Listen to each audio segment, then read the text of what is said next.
Looking for magic cards? At flipsidegaming.com you can now use the promo code LVD to get a 10% discount on orders over $10 while supporting the channel at the same time. Hello and welcome to another episode of Spike Sunday, a weekly series where we take a look at established standard or modern decks, and this week we're taking a look at the Grixis Death Shadow in Modern, a very disruptive deck that tries to establish an early Death Shadow or Gurmag Angler and ride it to victory. So taking a look at Death Shadow, it's a 1 mana 13/13 that gets -X, where X is our life total. So if we're at 13 life, then Death Shadow is a 0/0, so it still dies and goes to the graveyard. Once we get below 13 life, so let's say we're at 12, then Death Shadow will be a 1/1, and the lower we go, the bigger the Death Shadow gets. So it's always a fine balancing act in this deck to get low enough where Death Shadow becomes an impactful card, but not too low where it's going to be very easy for the opponent to kill us. So the early turns in this deck are going to usually be spent losing a lot of life thanks to our fetch lands, shock lands, Thoughtseizes, Street Wraiths and Dismembers to get low enough where we can play a giant Death Shadow and kind of take over the board from there. Then the second threat in this deck is Gurmag Angler, a 7 mana 5/5 with Delve, which means we can exile cards from our graveyard when we cast a Gurmag Angler to help us pay for the generic mana cost. So if we can exile 6 cards from our graveyard, then Gurmag Angler only costs a single black mana for a 5/5, and thanks to all our fetch lands and cheap cantripping effects, we can play Gurmag Angler as early as turn 2, which is quite powerful. So those are the threats in the deck. Now let's take a look at the rest, starting out with our 0 drops, where we have 4 copies of Mishra's Bauble, an artifact that we can tap and sacrifice to take a look at the top card of target player's library, and then at the beginning of the next upkeep we get to draw a card. So Mishra's Bauble does a few different things for the deck. First of all, its sacrifices goes to the graveyard, where it's food for Gurmag Angler. It also gives us a Pseudo's Cry thanks to our fetch lands, where we can take a look at our own top card of our library, and if we don't like it, we get to shuffle it away with our fetch land. And we can also use it to get a little bit more information about the top card of the opponent's deck. Let's say we have a hand disruption spell in hand, then we can first target the opponent with Mishra's Bauble and look at the top card of their deck before having to make a decision with our discard spell, just so we have a little bit more information. Then the other 0 mana card, which is technically a 5-drop, is Street Wraith, which most of the time we're going to cycle in this deck, so we're going to pay 2 life and then draw a card, putting Street Wraith in our graveyard, which is more food for Gurmag Angler and also helps us lose life early in the game, which is very useful with Death Shadow. Then we get to our 1-drops, where we have 3 copies of Stubborn Denial with a 4th copy in the sideboard, since this is a very key card in the archetype. 1 mana instant to counter target non-creature spell unless its controller pays 1 generic mana, and with Ferocious, so if we control a creature with power 4 or greater, then we get to counter target spell instead, which is a 1 mana negate, which is very powerful. And of course, Death Shadow and Gurmag Angler routinely provide Ferocious for Stubborn Denial. Next up we have 4 copies of Thought Scour, 1 mana instant. Target player puts the top 2 cards of their library into their graveyard and we get to draw a card. So usually we target ourselves with the Thought Scour, which helps us put even more cards in the graveyard to help cast an early Gurmag Angler, and can also put a number of instants and sorceries in the graveyard to help us flash them back with Snapcaster Mage.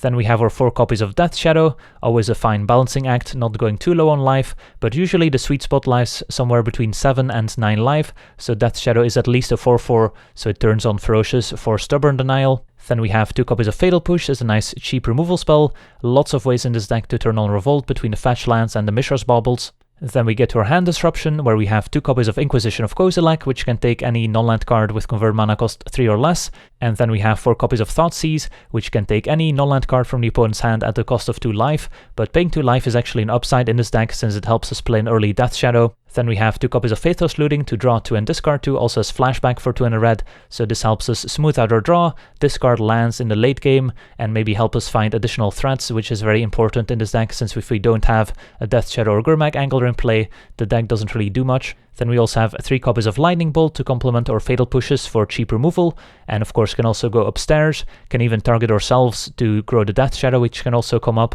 and diversifies our removal package against decks like humans that run Meddling Mage. Next up we have 3 copies of Snapcaster Mage, a 2 mana 2/1 creature with Flash, that when it enters the battlefield we get to give one of the instants and sorceries in our graveyard flashback until end of turn, so we can rebuy some of the more useful spells in specific matchups. Then we have 2 copies of Temur Battle Rage, a 2 mana instant giving a creature double strike until end of turn, and if we have a creature with power 4 or greater, then that creature gains trample as well. So a great finisher in combination with Death Shadow, where if the opponent tries to chum block your Death Shadow, you can just kill them by casting the Temur Battle Rage instead, and can also kind of speed up your clock by a turn, which is very relevant against certain combo decks. Then we have 2 copies of Dismember, which has a Phyrexian mana symbols in its mana cost, so we can either pay 2 life or use black mana to pay for the Phyrexian mana cost, which means we can play Dismember for just 1 mana if we're willing to pay 4 life, but that's usually a good deal if we have a Death Shadow in play, and then we get to give target creature -5/-5 until end of turn, so nice cheap removal spell in this deck. Then of course we already covered our 4 copies of Street Wraith, which every now and then you could hardcast, but that's usually not where you want to be. And then our 4 copies of Gurmag Angler. Then going over the mana base, I've already mentioned fetch lands a bunch of times. We have a total of 10 fetch lands, 4 copies of Bloodstained Mire, 4 copies of Polluted Delta, and 2 copies of Scalding Tarn, which get a number of shock lands, 2 copies of Watery Grave, 2 copies of Blood Crypt, and 1 copy of Steam Vents. And we can always get a basic land as well if we want to preserve our life total against aggressive decks, or if we want to play around Blood Moon, we have 1 island and 1 swamp, which are also useful if your opponent is playing Field of Ruin or Path to Exile, so you can go get that basic land. Then quickly going over the sideboard, we have 1 explosives to deal with various permanents, 2 rejections against colorless spells, 2 Lavamancers against smaller creatures, Nihil Spellbomb against graveyard decks, the 4th Stubborn Denial against non-creature spells, 2 Collective Brutality which shines against burn decks, an Abrade which can deal with creatures or artifacts, Disdainful Stroke to counter more expensive spells, Izzet Staticaster to deal with 1 toughness creatures or tokens, 2 copies of Kolaghan's Command, which is great in the more grindy games where we can return creatures from our graveyard, but also great against artifact-based decks, and same with Liliana, great in the more grindy games, and also can deal with 1 toughness creatures pretty well. So that's the deck. Now let's jump into some games and see how the deck does. Alright, we're on the play. And this hand's interesting. The basic island looks very bad in this opening hand, since we would really appreciate more fetch lands and shock lands to go with Death Shadow. So we have the threats, we don't have anything else really. I don't actually think we can keep this hand, since we need multiple things to go right in order to deploy the Death Shadows and the Gurmag Angler. Another fetch land wouldn't be enough, since that's only 6 life we can lose. So I think we go to 6 here. I think we keep this one, but it's risky. So we get Street Wraith to draw into a land, and double Bauble to cycle. So we could miss our first land, but still be okay if we draw it the following turn. So I think we keep. And then Inquisition goes on the bottom. Alright, so there's no point in bobbling ourselves first, since we don't have a fetch land anyway, so let's just cycle Street Wraith. Alright, we got there. So now we get to bobble ourselves to see if we want to sacrifice the fetch land or not. And there's a Polluted Delta, probably want to draw that. And then we can play another bobble, target our opponent. Or we could wait. I guess we'll wait. So we draw into the Polluted Delta. Opponent with Island into Ether Vial, so it looks like a Merfolk deck. Could also be Spirits. So finding our removal spells is going to be relevant. Something like a Temur Battle Rage can also be pretty key. If our opponent is a Merfolk, then there's also an argument for not sacrificing the fetch lands yet, since then we can play around Spreading Seas. But next turn we would be able to play 2 Death Shadows, which is probably worth it. So I think we'll target ourselves as opposed to the opponent, since that can decide whether or not we want to sacrifice the Bloodstained Mire. And there's a Blood Crypt on top, which I don't really want to draw. So I'll sack the Bloodstained Mire, get a Watery Grave, and then we'll untap, draw with Bauble into Thoughtseize, and then Polluted Delta for the turn. Alright, those are some nice additions, so let's Thoughtseize our opponent first, I think. Alright, they are playing Merfolk indeed. Wow, with main deck, Chalice of the Void. Glad we picked up the Thoughtseize, since Chalice is quite an issue for us. And then double Silvergill is nice, but yeah, we just have to take the Chalice here. And then we can fetch shock and play Death Shadow, probably just gonna get a Blood Crypt here. Could also go for the Gurmag, since our opponent did show Repeal, and we do have enough cards in graveyard to cast Gurmag Angler. So maybe that's actually worth it, because of the presence of Repeal in our opponent's hand. So make a Gurmag Angler on turn 2, and then next turn we can play double Death Shadow. The main argument for playing Death Shadow is that it can potentially attack for more than the Gurmag Angler next turn. But I think I like having a 5/5 in play that the opponent can't simply bounce with Repeal for 2 mana. So our opponent played Silvergill, picked up a Swamp, so we can attack for 5, and then play double Death Shadow and play out the Polluted Delta, but we don't have to sacrifice it quite yet. So opponent down to 15. Played Death Shadow number 1. Played Death Shadow number 2. And keep up Polluted Delta. Say go. So this can also grow the Death Shadow at any point. But for right now it's not necessary. And there's an Aether Vial activation.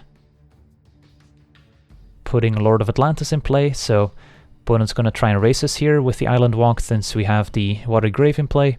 Well, we'll try and outrace them here. It's gonna be somewhat challenging, but we have multiple good draws here. So I don't think we can afford to sacrifice our fetch land quite yet. So we'll have to take our draw step. And Temur Battle Rage, wow. That's definitely a good one here. Let's see, we can go to 4 life, which means Death Shadow would be a 9 power creature. Attack with everyone. Our opponent has Repeal to bounce one of the shadows, and they likely bounce it before damage, and then we can just Temur Battle Rage the other one. I think that's a play, and I'll play the Swamp to play around Spell Pierce. So we'll attack with everyone. Don't have to sacrifice a fetch land quite yet, but our opponent's likely gonna cast a Repeal here. Oof, Merfolk Trickster instead. I guess that means they don't get to Repeal here, so we might still be okay. If they don't play around Temur Battle Rage, that is. Alright, so Death Shadow temporarily a 13-13. It's not gonna get much bigger than that. Attack with both. And yeah, hope we get to steal a win here with Temur Battle Rage. Alright, our opponent doesn't block, and we'll just Temur Battle Rage on Death Shadow here. And that should do it. No need to sacrifice or fetch land. Awesome, so managed to steal game 1 against Merfolk here, thanks to a timely Temur Battle Rage. So how do we want to approach this matchup? This is a matchup where Engineered Explosives is really great since they have so many 2-drops. Then Abrade as a removal spell is probably okay, same with Lavamancer. And could also make a case for Brutality, although it's pretty clunky as a removal spell. Merfolk does have quite a few one-toughness creatures between the Curse Catchers and the Adepts, but as soon as they have a Lord in play, a card like Staticaster or Liliana the Last Hope is not going to do much anymore, so I don't think we need them. I guess we also did see Chalice of the Void, so we should probably just be bringing in the Kolaghan's commands. Alright, so what do we take out? Stubborn Denial's pretty weak, although it can catch Chalice or some other sideboard card from the opponent, but generally speaking, it's not going to be worth it. I could see shaving the Lootings, and then one more cut. I could see cutting a Street Wraith, since our life total is under a lot of duress from the opponent. So let's try something like this. Alright, this hand seems pretty good, so we'll keep. We have Inquisition to take a potential Chalice of the Void, which is nice. So sometimes you want to play the fetch land first, just so that if you draw another fetch land, you might be able to play Death Shadow where you wouldn't be able to otherwise. But with this hand, I don't think that's going to come up. So let's just play the Blood Crypt and Inquisition our opponent. And our opponent did indeed have Chalice, so we'll have to take that. And Relic is also annoying, but we have the Death Shadow that doesn't care about it.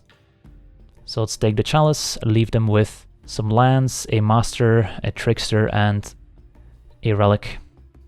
Second Fairy Conclave into Relic, and they might as well use it right away.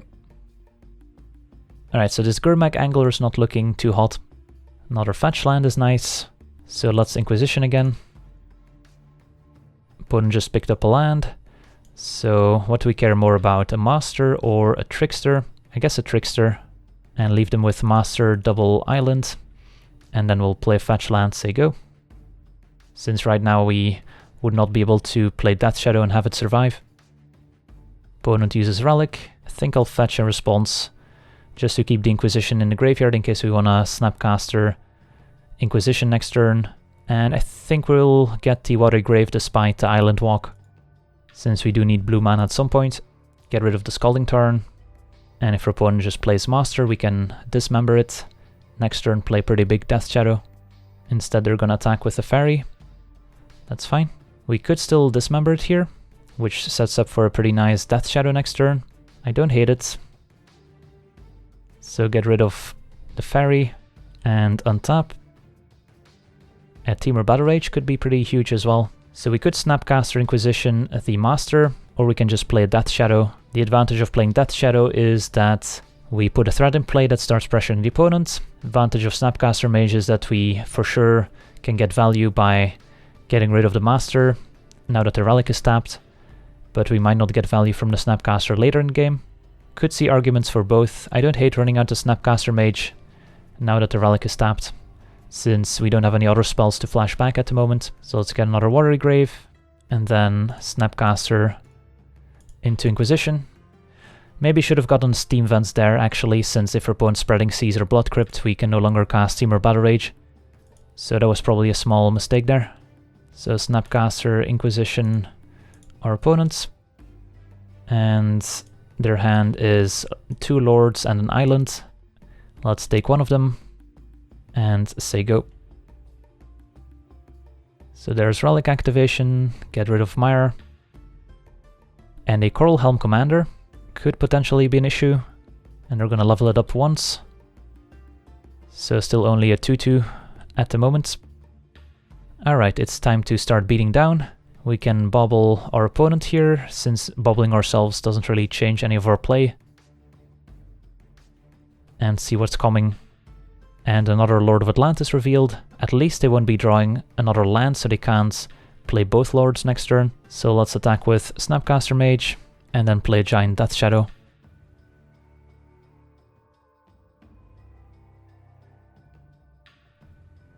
And what do we draw from Bauble? It's another Snapcaster, which we might just run out as a 2-mana 2/1. Opponent uses Relic, get rid of Bauble. And there's a Lord. So they can get in for 3 unblockable. I'm gonna level it up once again, so now they can get in for 4 unblockable, also has flying, so double unblockable. Alright, if our opponent attacks, they might be dead to another Temur Battle Rage here. Since we go to 4, which means Death Shadow is 9 power, and then that's 18 on the way back. So we can also play the Snapcaster Mage as insurance, but I don't think it's even necessary here. So yeah, Temur Battle Rage in these types of creature matchups is often the decider. And our opponent could have played it differently. They could have not attacked us and then tried to kill us in one big hit instead. But that's often the difficult thing about playing against Death Shadow. Opponent jumps, we'll Battle Rage, and that's gonna do it. I also managed to beat Merfolk onto the next one. Alright, we're on the draw, and this is an interesting hand, so don't have any fetch lands, sadly, to fuel the Gurmag Anglers, but we do have a Looting that can definitely help, plus an Inquisition.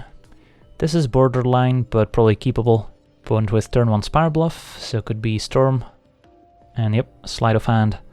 Alright, so against Storm, how is this hand? It's okay if we can get out this Gurmag Angler in play quickly, and Lightning Bolt was actually not a bad draw, since that can deal with a potential mana creature. So I think we just want Inquisition before we cast a Looting here. Alright, so double Ritual, Manamorphose, Serum Visions, and a Gifts Ungiven. So we could just take the Serum Visions, try and keep them off finding a mana creature, which is the only thing this hand is really lacking. I think that's the play, since taking a Ritual doesn't really accomplish anything. Same with Manamorphose. So yeah, let's take the Serum Visions here. I usually don't love taking cantrips, but against that particular hand, we couldn't really take anything else. If we had a Thoughtseize, I would probably just take the Gifts Ungiven. Our opponent found another Serum Vision, so they can keep sculpting their hand. Street Wraith, not a bad draw. Free card to fuel our graveyard, so we'll cycle. So I think it's time to cast Faithless Looting here. And I think I want to use a Steam Vents, keep up Blood Crypt. Although if we draw into a fetch land, could we realistically cast a Gurmag? We could, since looting plus 2 cards is 5 in the graveyard, plus a fetch land is 6. So I guess we don't play the Steam Vents yet. Although on the other hand, if we draw into another Street Wraith or Mishra's Bauble, then we could use the Blood Crypt for blank mana for Gurmag Angler, but we have way more fetch lands than Mishra's Baubles or Street Wraiths in our deck, so I think it's correct to do it like this. Alright, we drew both the Street Wraith and the Bloodstained Mire, so it would have worked either way. Don't think we want a second Gurmag Angler, so that one can go. We can either discard the third land or the Fatal Push here. I think I'll go with the land. And then we want to fetch Shock before cycling the Street Wraith to lower the chances of drawing into the Shock land we get. Get a Watery Grave, Take 2. Cycle. And Thoughtseize is not bad. We could cast it right now, but I think just deploying the Gurmag Angler is way more important. And then we can leave any instant or sorcery in the graveyard to flashback with Snapcaster Mage, which means leaving the Inquisition. There's no Kolaghan's commands in the main deck, so don't need to worry about leaving creatures in the graveyard, at least not for game 1. Opponent with a sleight of hand. So we're in a pretty good spot here with a threat in play, as well as lots of interaction still in hand. And a Temur Battle Rage to shorten our clock by turn. So let's Thoughtseize our opponent. And their hand is double Gifts, Manamorphose, Past in Flames, double Ritual. So taking a Gifts doesn't really accomplish much, since they still have the other one, although I guess if they cast a bunch of rituals in order to play out a gift, we can just Stubborn Annihilate, and they'll have wasted some of those rituals. Taking Past in Flames also doesn't do much. I would rather just take a ritual at that point. And there's a Manamorphose too. So I think here it's between a Desperate Ritual and Gifts Ungiven.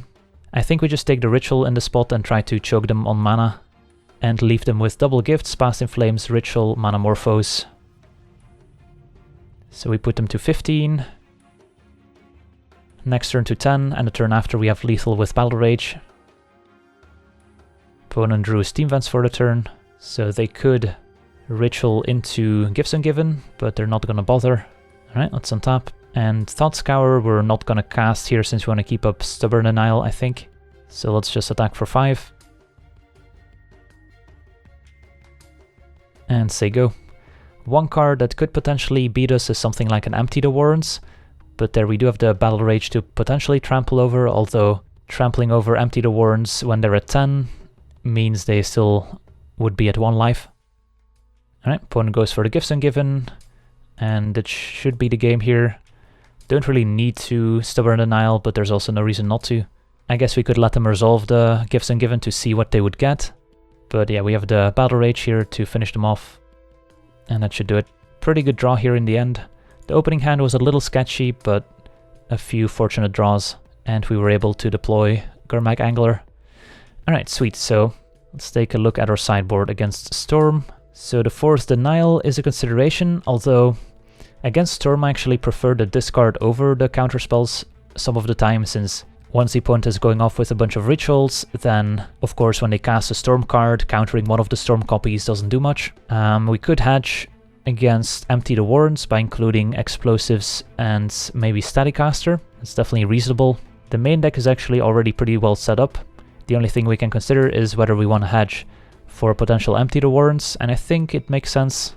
So I'll add Staticaster Explosives, and I can see cutting 1 removal spell, probably just a Fatal Push, since I prefer Dismember over Fatal Push in this matchup, since the 4 life we lose can actually be very helpful. Could maybe cut a Looting, could maybe cut another removal spell, could cut a Bauble. I think I'll cut a Bauble here. Try this. Alright, so we have an okay opening hand, but we're missing our threat, but the Looting can potentially help us there, as well as the Thought Scour, since this matchup is all about finding a threat early and then trying to pressure the opponent while backing up our threat with some more disruption, which is of course our general game plan, but it's especially true in this matchup. It's kind of sketchy to keep without a threat, but I'm gonna trust in our Looting and Thought Scour to find us something, and Thoughtseize into Snapcaster Thoughtseize is still reasonable. Turn 1 Sleight of Hand. We also have the basic Swamp in hand in case our opponent is on the Blood Moon plan, but I don't necessarily expect him to be. Alright, picked up a Bauble, so we can target ourselves here to see if we want to shuffle or just play a Swamp. I think that's reasonable over targeting the opponent, although the Scalding Tarn also kind of wants to get a Steam Vent, so we have both blue and red mana, but I think improving our own draw is more relevant than getting 1 more card of info from the opponent's hand, so I'm gonna Bauble ourselves. And the top card is Lightning Bolt, which we don't really need in this hand. So I think I'm okay fetching that away. So we want to get a black source, so we can go black blue or black red. And that's actually a pretty tricky one. We definitely have more blue cards than red cards, but right now the Looting is kind of the most important card we want to cast after Thoughtseize.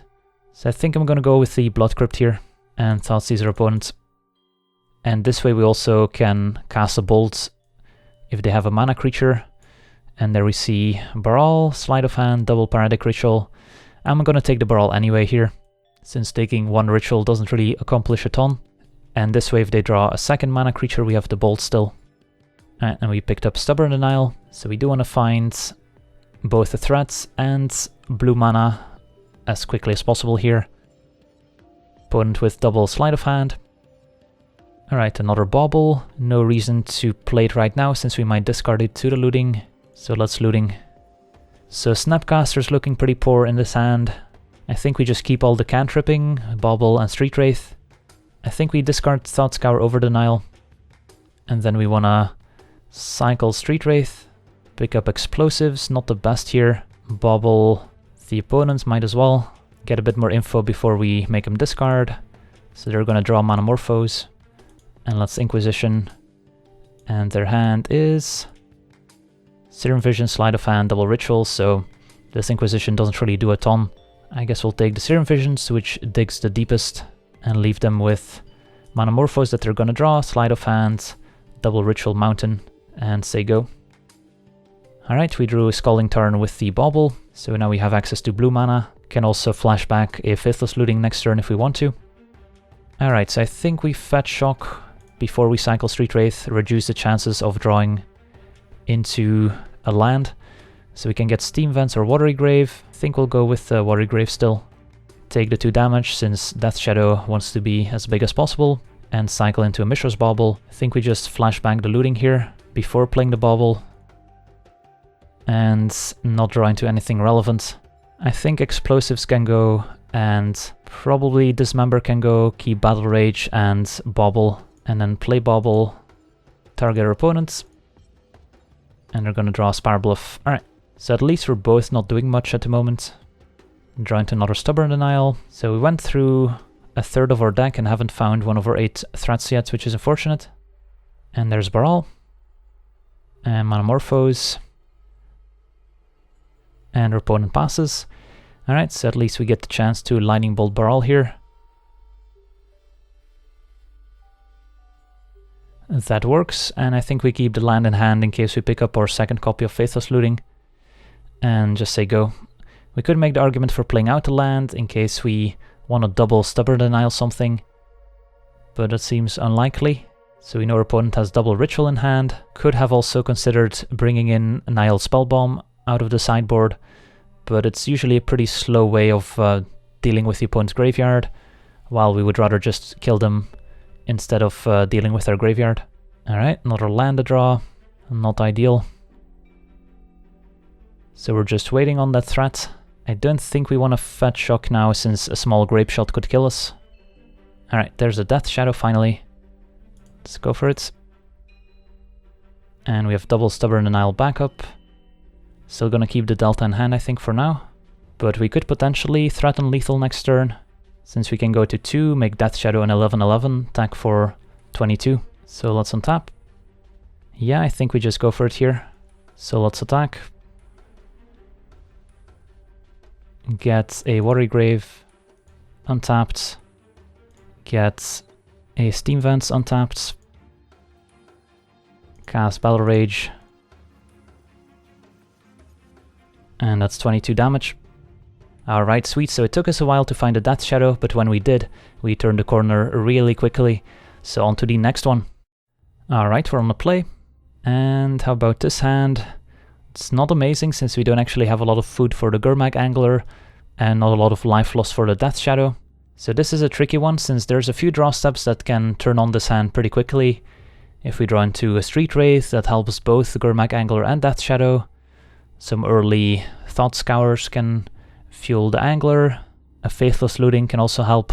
So I think this hand has enough going for it that I'm gonna keep. Of course, the downside of this hand is that we also don't have any interaction for the opponent. So they might just do their thing and kill us before we manage to stick a threat. We're not that far away from turning on the Death Shadow, just another fetch land. Gets us pretty close. Alright, Mishra's Bauble, so now we can do the Bauble trick where we target ourselves and see if we like the top card. Snapcaster Mage, I don't think we're really interested in. So we'll take 2 from Steam Vents and then fetch Shock a Watery Grave. Our opponent will know what's up now, but that's okay. So Verdant indicates some sort of mid-rangey green deck. which can be an issue if they have lots of removal. Liliana of the Veil is definitely a nightmare card, but we picked up an Inquisition, which could be useful, although we drew our 2 only non-black lands, so we can't go Inquisition into another creature here. Alright, opponent appears to be on some sort of Abzan deck, and there's a Birds of Paradise, so it could be the Vizier combo deck. Street Wraith was nice here, so let's cycle Street Wraith. Fetch land would be a great draw instead of Snapcaster Mage, so our only play is to Inquisition here. And our opponent has Dismember, Grimflayer, Liliana, so it's kind of a special version of Abzan. So Dismember can kill any one of our creatures. Grimflayer is just a 2/2 at the moment, and Liliana can get back one of their threats. I don't think we need to take Dismember since we can Snapcaster into Inquisition next turn to take away the Dismember before we deploy one of our more important threats. I think we actually take Liliana here since Liliana can easily deal with our Snapcaster Mage, and then we'll play Island, say go. And then our opponent can play Grimflayer, and if Dismember ends up in their graveyard, they're still only gonna have 3 types, so Snapcaster could potentially ambush the Grimflayer if we can take the Dismember. Instead, our opponent picked up a Lingering Souls, which is quite good. Luckily, we do have the Temur Battle Rage, which is one of the better cards against Lingering Souls. Alright, so this turn we go Snapcaster Inquisition, although we could also Thought Scour, but then they still have the Dismember to kill the Gurmag Angler, so I don't think we can afford to. Could consider Thought Scouring in the hopes of finding a land, but if we miss, that's pretty bad. So we'll just Snapcaster Inquisition here.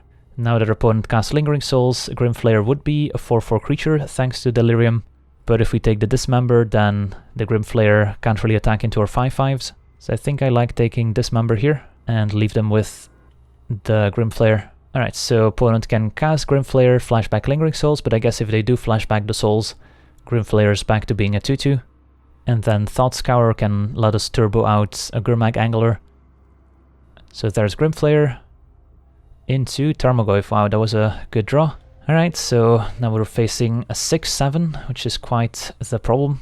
Does our opponent attack with the spirits, or do they consider Death Shadow? They're gonna get in anyway. Put us to 11 and Thought Scour the draw. Alright, let's start by casting Thought Scour on ourselves. I doubt it's gonna grow the Tarmogoyf even more. Pick up Stubborn Denial, so we can Thought Scour again, or we can keep up Stubborn Denial here. I think I'm fine Thought Scouring again, in the hopes of finding a land. Alright, picked up another Death Shadow instead, so I think I like playing Death Shadow. And here's a pretty quirky interaction with Death Shadow. If our opponent attacks with multiple creatures, let's say we put Death Shadow in front of Tarmogoyf, and we take 6 from Grimflayers and Lingering Souls tokens, then our Death Shadow will actually grow by 6 from the damage we took from Grimflayer and the Spirit tokens. So it will actually survive the Tarmogoyf, even though right now it's a 2/2 and the Tarmogoyf is a 6/7. So that's something that could come up here. Instead, our opponent picked up another Lingering Souls, so they can make a ton of tokens here. So our only hope is to try and cheese out a win with Temur Battle Rage. Another Lingering Souls. Our opponent does have to be mindful of Temur Battle Rage here, and our opponent does attack with everyone. Opponent's attacking for 12 here, which means if we jump the Grimflayer with Death Shadow, even if they assign all 4 damage to the Death Shadow survives, and we would take 8, putting us to 3. And then the Death Shadow on the way back is more than lethal, so that's one block that could work. Since if we block the Tarmogoyf, then we only take 6 to 5. Death Shadow is an 8 power creature. I guess that's still enough, but I don't see a reason not to go with the fancy play here. So block Grimflayer, opponent can trample over for 2, 8, 9, 10, and then we're still at 1, so this should work, and the Death Shadow is going to survive, and then Battle Rage on the way back is going to deal maximum damage. You do have to be careful when blocking a Grimflayer with a Death Shadow, since the opponent could elect to deal all 4 damage to the Death Shadow instead of dealing 2 to the Death Shadow and trampling over for 2, so there are situations where they could have killed the Death Shadow, but since they were attacking with other creatures it didn't matter here. So let's just Battle Rage Death Shadow, and our opponent will know that they're dead. Opponent's empty-handed, so the bird doesn't represent anything. And attack for 24 trample damage. Alright, so on to sideboarding against Abzan midrange, which can be a tricky matchup if they land something like a Liliana of the Veil. So let's see, I think I like Last Hope, since it can deal with Lingering Souls, can recur a creature from the graveyard against removal spells. Could also make a case for Kolaghan's Command to recur our creatures, but it's pretty slow, doesn't help against Path to Exile. I think I also like Engineered Explosives, as it can both deal with Tarmogoyf's Grimflayers, can deal with Liliana, but can also deal with Lingering Souls for just 2 mana. Don't think we want Staticaster, although it is a consideration for Lingering Souls, but I think it's just a little bit too narrow, while Engineered Explosives does a lot more. Could also make an argument for Spellbomb, I guess, shrink down their Tarmogoyf, their Grimflayer, and maybe get a Lingering Souls out of their graveyard. And then I don't think we want a 4th Stubborn Denial. Could see cutting 1 Lightning Bolt, since Tarmogoyf can be too big for a Lightning Bolt. I think I like cutting 1 Battle Rage. Of course, it was great there and can be great against Lingering Souls, but sometimes they just kill all your creatures and it does nothing. And then 1 more cut. I could see cutting a Looting here, since this is a 1-for-1 matchup and Looting is inherent card disadvantage. So if our opponent just strips all the cards out of our hand with discard spells, then Looting looks pretty bad. Alright, try something like this. Alright, we're on the draw. Don't hate this hand. Of course, we're missing a threat, which is a major problem, but we do have some nice interaction and some redraws as well with Thought Scour, Bauble, and Spellbomb. So I think this is probably a keep. And then the card we most want to Thoughtseize is Liliana of the Veil, followed by other removal spells, since we have the Fatal Push to deal with a threat. And there's a turn 1 Inquisition, so they could just take the Thoughtseize. They could take the Fatal Push if they have a creature they want to protect. Opponent does go for the Thoughtseize. Alright, so now I think we want to Bauble ourselves to know if we want to fetch in our turn or if we can fetch in the opponent's turn and then cast Thought Scour. And there's a Death Shadow on top, seems like a good one to keep. So we'll play the fetch land, say go, and then we can take the draw from the Bauble, draw the Death Shadow, and then cast Thought Scour end of turn. Alright, Surgical Extraction on Thoughtseize. That's fine. Opponent does get to see your hand, but I much prefer them surgicaling Thoughtseize as opposed to surgicaling a Death Shadow. And looks like our opponent kept a greedy 1-lander. So if we can get an early Death Shadow down before a potential Liliana, we could be okay. Of course, our opponent can easily have a number of Fatal Pushes in hand. So let's get Watery Grave and Thought Scour ourselves. Alright, picked up a land, sadly. And a bolt. Alright, so now what? So we could fetch Shock, Bolt ourselves, which is 6 damage, down to 11, play a Death Shadow. Of course, that's weak against an opposing removal spell, since then we wasted our Bolt. But we do still have a push, and I do want to get this Death Shadow in play as soon as possible, in case a removal spell is a Liliana of the Veil. What's the other option? Playing a Spellbomb and sacrificing it, that's not super exciting. The other argument is to just wait a turn, and then we can fetch Shock again and play Death Shadow. Suppose that's also reasonable, since we just wait 1 more turn but don't give up a Lightning Bolt. Alright, sure, let's play it a little more cautiously and just play a Spellbomb here. Say go. And then we'll try and play our Death Shadow next turn. Opponent says go. I think we just cycle the Spellbomb since we want to find some action. Pay a black, draw a card. Explosives could be okay. And there's a Gurmag Angler, perfect. So we can double spell here, Gurmag plus Death Shadow, that's perfect. Get another Watery Grave. Play Gurmag Angler. Play a Death Shadow. And say go.